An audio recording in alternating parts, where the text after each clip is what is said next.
over 10 years ago your phone just got a new notification. It was Android 5 Lollipop.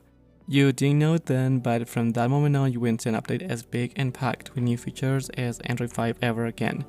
Incremental upgrades would continue to come, but nothing as revolutionary as Android 5, Android's last major update.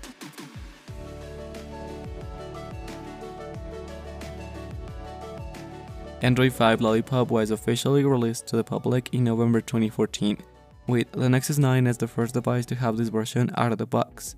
With Lollipop, Android went flat, marking a significant change from its predecessor Android KitKat, which already took a step in that direction. Android 5 took many of the elements that made Android 4.4 great, like the focus on fluidity and optimization, and was heavily inspired by the design of the Google Now cards introduced during the Hello era. This new design language for Android took the name of Material Design. Lollipop had a flatter, colorful right-main interface with interesting and charismatic icons. It was visually appealing without completely erasing the personality that made KitKat so special. Personality that would gradually fade away. And all that remains now is a fully flat and corporate interface. So change-wise, I'd say only Android 3 brought a bigger change, as it introduced the Hello interface, the foundation upon which Material Design was later built. I still remember that summer of 2014 when Android 5 was announced like it was yesterday. What caught my attention the most was the flat interface, which at first I was like, oh, they're just copying Apple now. But then other things kind of changed my mind.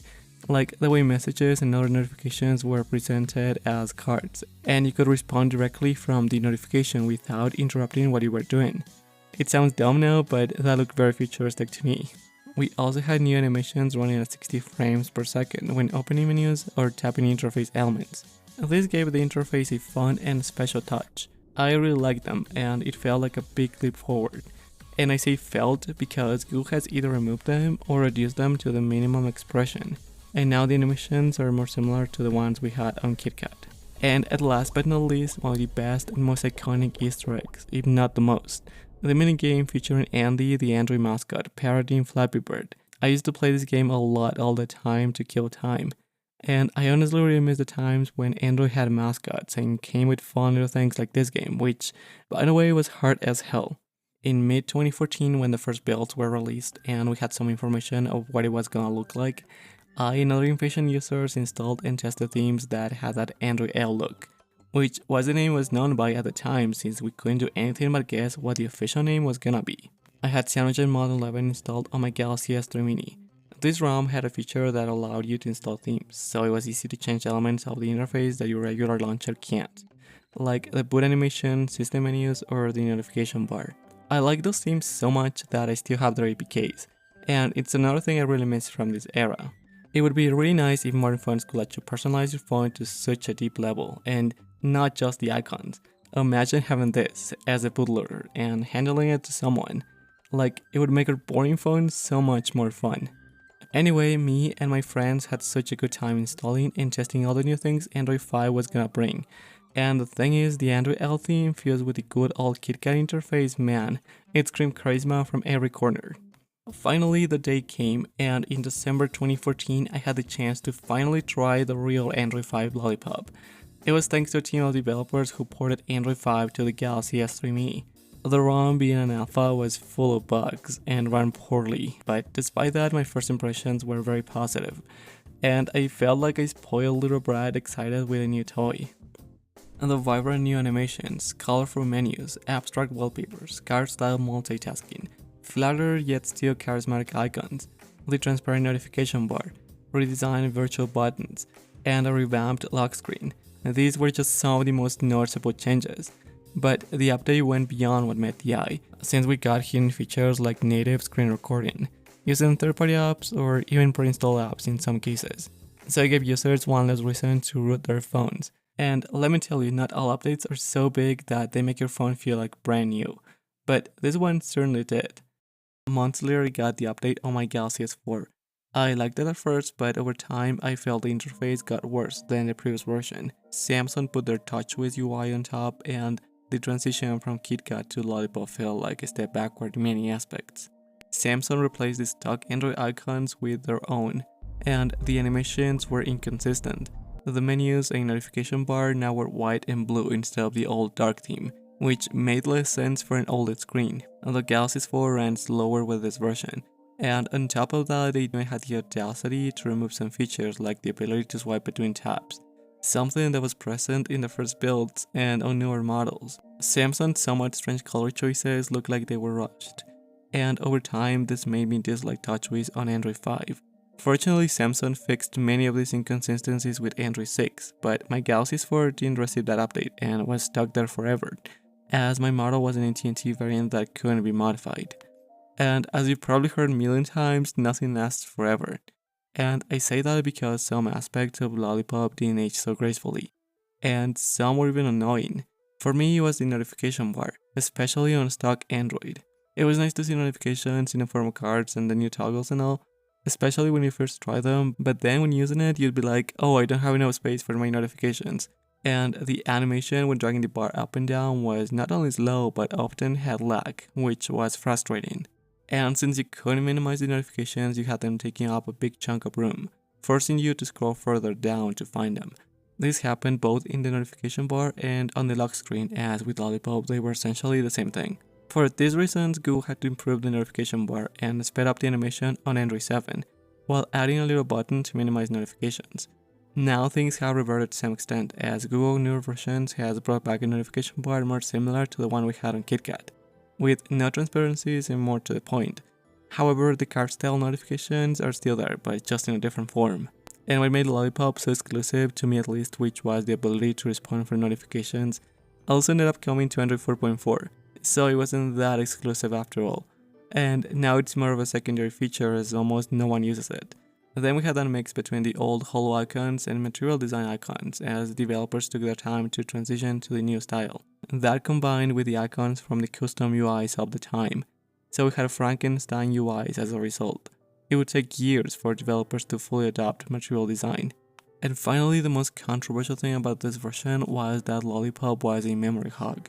When you were switching between apps and then you returned to the first one, boom, that app was gone. Personally, I never experienced this issue, or maybe I simply didn't notice it.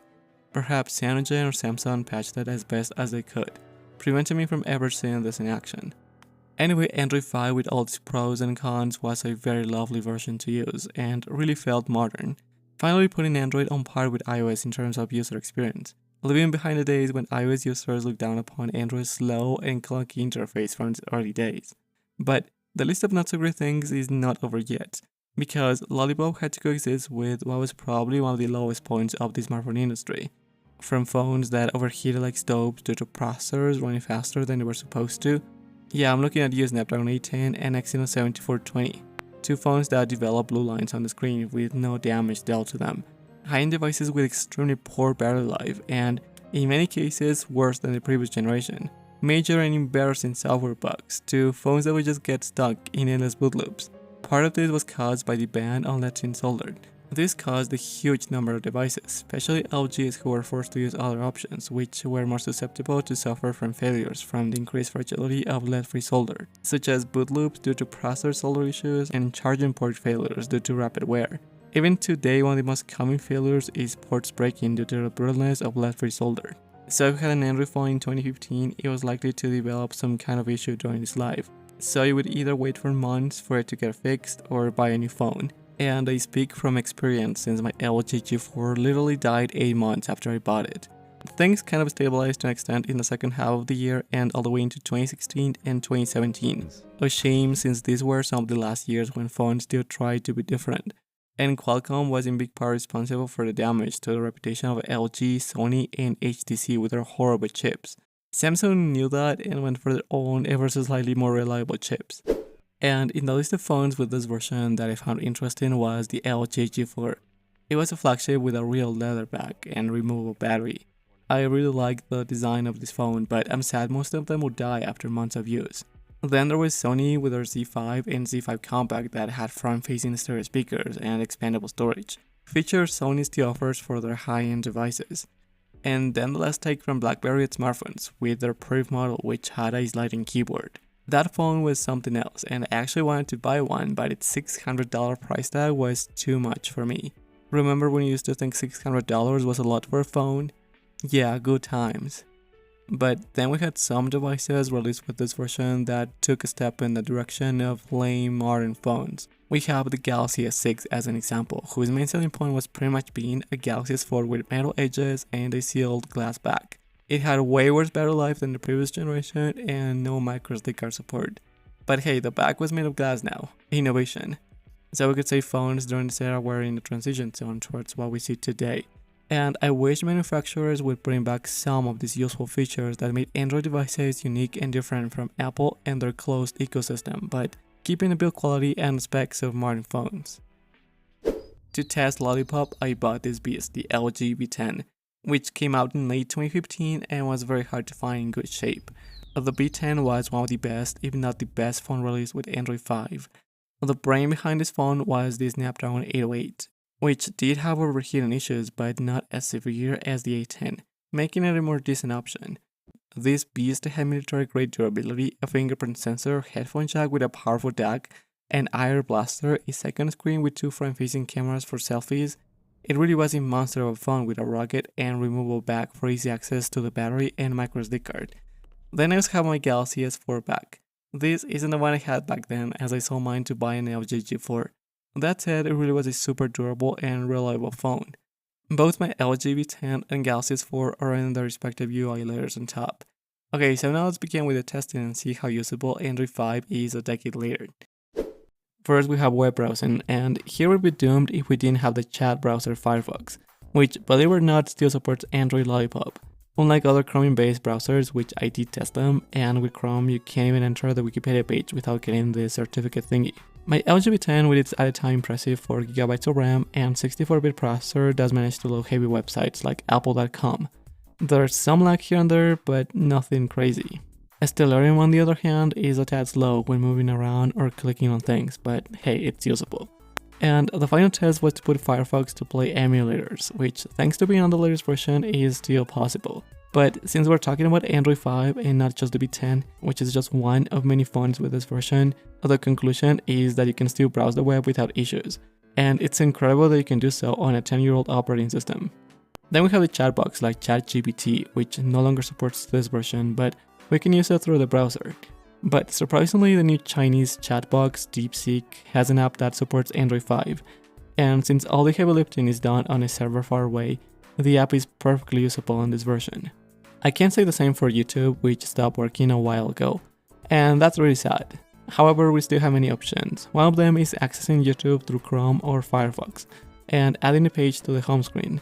And I recommend enabling notifications, so this way you can access YouTube from the shortcut without losing your session. There are also third-party options like NewPipe, which lets you block ads, download videos without subscription, control playback speed, and play videos in the background or in pop-up view. Something you have to pay for with the regular YouTube app. We also have other options like the old TubeMate, which also lets you download videos and music to your phone. In my case, I prefer NewPipe because it blocks ads and runs rather well. Technically, you could even play videos in 4K at 60 frames per second, but it might be too much for some phones like my old Galaxy S4. When it comes to social media, there are a few apps that are no longer compatible with Android 5, but most of them still are. For example, Instagram still supports this version, and you can use it here just fine, at least for now. But when it finally stops working, we can rely on Firefox to access Instagram. Both Telegram and WhatsApp still support Android 5, and in Telegram's case, it even supports Android 4.4 KitKat. In the case of WhatsApp, you need at least iOS 15, which is a version from literally 2022, equivalent to Android 13. And what goes to show you just how fast iPhones age when they no longer get updates. If for some reason you get stranded with an Android 5 phone and need to edit a video, we still have CapCut as an option. And I'm surprised they still give support to old versions like Android 5 or iOS 12. And the thing is, you can export videos on 4K with high bitrate, which might be a bit overkill for TikTok, which by the way is still compatible with Android 5. Most, if not all phones running this version still had a headphone jack, so you can still use Spotify or just a regular music player to listen to your music. And some phones like the V10 right here took it a step further with a special audio jack that allows for superior sound quality. One thing we'll find ourselves doing with Lollipop is sideloading apps from other places, and I had to do that with Strava, which is no longer compatible. but the version from October 2023 is perfectly usable. I've been testing it for a good while and it doesn't feel very different from the current version. High-end phones that came out with Android 5 saw a somewhat significant leap in terms of cameras. LG, for example, implemented manual settings for photos and videos on the LG V10, along with the ability to shoot in RAW. I've taken some photos and in decent lighting conditions and even in not so great conditions, the results are good. Now, they're not on the same level as modern high-end phones, but honestly, it's still better than many cheap phones today. And we can even shoot videos in 4K, something many mid-range phones like the Motorola G85 can do a decade later. Then we have gaming, and here it depends a lot on the type of device you have. During the Lollipop era, we saw a strong decline in the quality of the games, with fewer AAA games and more casual games with microtransactions being released. This decline has only worsened over the years, and today, despite our phones being extremely powerful, there are barely any games that take advantage of all that power. My old LG V10 is able to run most games from that era, like Max Payne with everything maxed out. But the thing is, any decent 2015 phone can run this gem. Unfortunately, you can't enjoy the game on Android 10 and up, as you'll get this message. So if you want to play this game on the gold, you need an old device like this one. Clash Royale and Brawl Stars were still working on Android 5 a few months ago, but when I went to install them, I was shocked to find out the minimum version is now Android 7, and sadly this is gonna be the case for many games.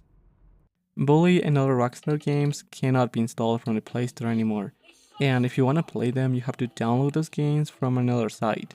And even though they run much better on hardware from 2013 to 2018 than on current hardware, the geniuses at Rockstar decided to raise the minimum version for many of their games to Android 8 and 9, a dumb and unnecessary decision, since this drastically reduces the number of devices that can play those games.